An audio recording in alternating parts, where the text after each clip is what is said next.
my channel Gyan Meter. Today's topic of discussion is conversion from decimal to octal and hexadecimal numbers. If you guys are new to my channel, I have posted a previous video which talks about how to convert decimal numbers to binary numbers, and I have stated a trick which becomes so much easier to solve. So if you guys haven't watched that video, I'll be stating it in my description box. Please don't forget to watch it before you watch this video, and let's just jump right into the video. These are the answers for the previous sets of problems. I hope you guys were able to solve it. Congratulations. The trick that I stated in my last video talked about if you have to convert decimal to any numbers, we have to start with dividing. So in this case, the converting base is octal, hence the base 8. So we have to divide 266 with 8. We get 33 with a remainder of 2. Then 8 4 is a 32, remainder 1. And then we write 4 since it's not divisible by 8. We do the bottom to top approach and write the number 412 base 8, and that's your converted number in your octal form. The next number is 899 base 10, and you have to convert to its octal form. We have to do the similar process, that is we have to divide with 8 since we're converting to octal number.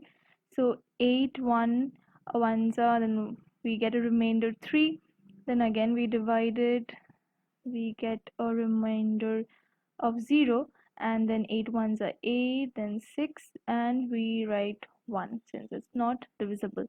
Then bottom to top, and 1603 is your converted number in your octal form. I think it's very easy, and you guys should pause the video to understand. Next, we'll solve a number which has a decimal part to it, that is 682.375. So here, as in my previous example, we have to divide it into two parts. The first part, as the trick suggests, that we have to start with dividing. So you take 682 and then you divide it with the base conversion, that is 8. So 8 8s are 64, then 5, we get a remainder of 2, then 8 10s, it's 80, we get a remainder 5, then 8 1s are 8, remainder 2 and 1. And then we do the bottom to top approach, and this part is done. The next part which we have to do is the complete opposite. That is, we started with dividing it with the conversion base and we did the bottom to top approach, and now we just have to do the opposite. That is, we have to take the decimal part of it, that is 0.375, multiply with 8, which is the conversion base, and we get the value as 3.00. So in this case we are lucky we got a natural number, so we don't have to multiply again and again to get the decimal part to be 0. So our goal is to get a whole number, and hence now we'll write this value from top to bottom. So the answer will be 1252, which is the first part of it, 0.3. So this is your answer.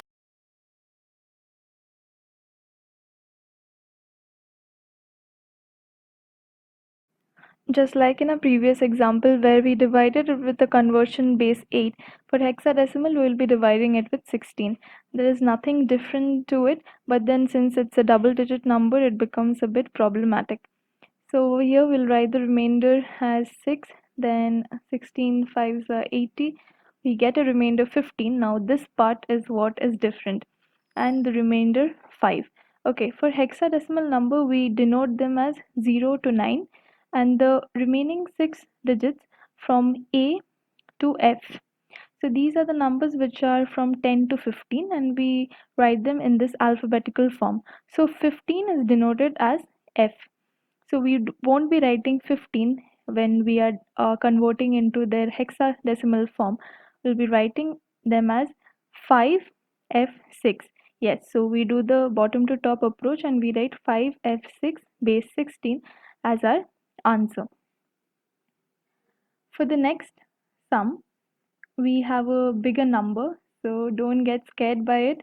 It's 72905 base 10 converted to its hexa form.